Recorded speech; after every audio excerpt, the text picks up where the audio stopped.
we charge further into this cardboard crusade, a word from your humble yet devastatingly handsome host. The games and events discussed in this video may be real, the depictions and imagery are not, and are exaggerated for satire and comedic effect.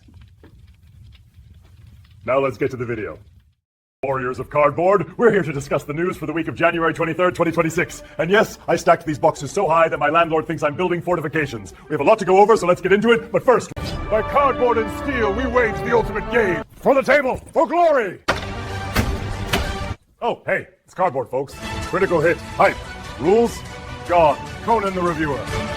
First, today's video sponsor is the legendary Thunder Roll Dice Forge. They hammer dice from solid metal and polish them until they gleam like a dragon's hoard. Look at this 20-sider. It weighs as much as a goblin's regrets and rolls like thunder across the table. I love these things. Every battle, every campaign, these... Right, let's get right into it. First, Gamefound had their annual Winterfeast where they showcased upcoming crowdfunding campaigns. And I swear, it feels like these feasts happen every month. Maybe it's just me and my calendar full of turkey legs, but still annual, right? The game shown during the feast was 7 Wonders Deluxe Edition. Finally, all the filthy casuals who got 7 Wonders on whim from Walmart or from their aunt who didn't know what to get them at Christmas can finally experience the joy of having too much stuff you don't need taking up space, though. I love 7 Wonders. None at my table can deny it. This box is a gateway to glory. And yet I always win, because who can stop me from conquering all the wonders of the world? The pyramids? Claimed. The Colossus? Mine.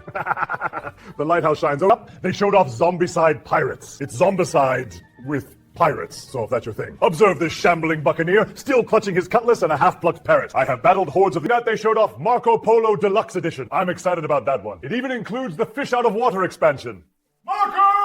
Hello! Great board game, worth all $200. We had a new Chronicles of Drunagor expansion, because going back to a mini heavy fantasy dungeon crawler is what all good companies do after their last game flops. The biggest thing with this announcement is they are promising more of everything in a story more advanced than Goodnight Moon. More Monster Tier games showed off their highly anticipated solo expansion for their hit game Onward. Now you and 0 of your friends can enjoy the fun together, or apart. I don't know. T9 announced 2 new expansions for the Femme Fatale bullet hell shooter, Bullet Galaxy. While I don't condone bullets, if we're lucky they'll include my submission of a new character named Conan into this expansion. Behold, an anime vision of me, flowing locks, heroic... CG, Altered, announced their next expansion, Roots of Corruption, because everyone knows that no golden calf gets milked better than TCG players. They can't wait to throw more money at it. Man, the board game was announced by Mood Publishing, a game for cowards who want to pretend they are skulking around in the shadows, rather than facing their enemies head-on like me.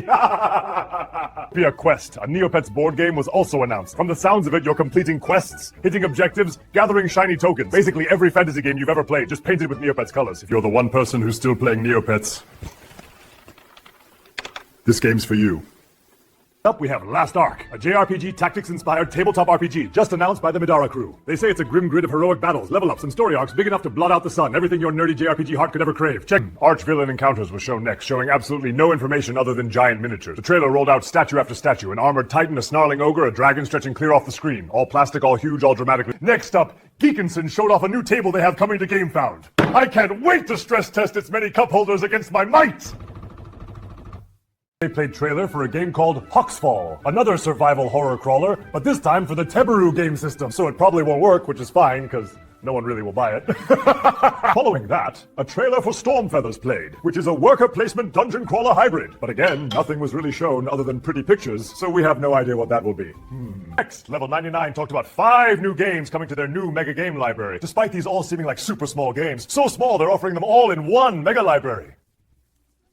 They showcased a new narrative game called Dust in the Wind, a game about cowboys in the old American West. We got no other information other than it being a story game. No rulebook, no player count, just a promise of dusty tales and roaring campfires. So I read about a game called Sovereign Shogun. Alex just read the description for the page, so again we know nothing other than buzzwords, 2 to 5 players, a couple hours, and as always, Shoguns are like barbarians who are super not cool. At the end of the feast we heard about Flockers, a game where you control a flock of geese flying south by playing cards. I tried being the lead goose once. Turns out heroic pectorals make terrible wings.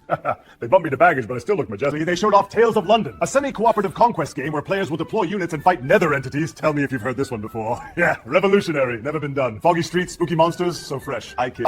And that's all the games they showed at the Winterfeast. A platter so meager it wouldn't feed a goblin, let alone a champion like me. My hunger for new games remains unsated. One lonely token, this is all they served. Pitiful. I could devour an entire expanse of news we have for this week. Conan the board game is still the best and only board game you need in your collection. Thanks for watching. Be sure to hit concur and join my guild, and sound your war horns in the comments below if any of these games excite you. I couldn't find a proper war horn, so I grabbed this from the party store. Still counts. See you at the table, heroes. It is good. Very good. Behold, me, but with a wig and a little extra charisma. By my mighty thumbs, the games have fallen.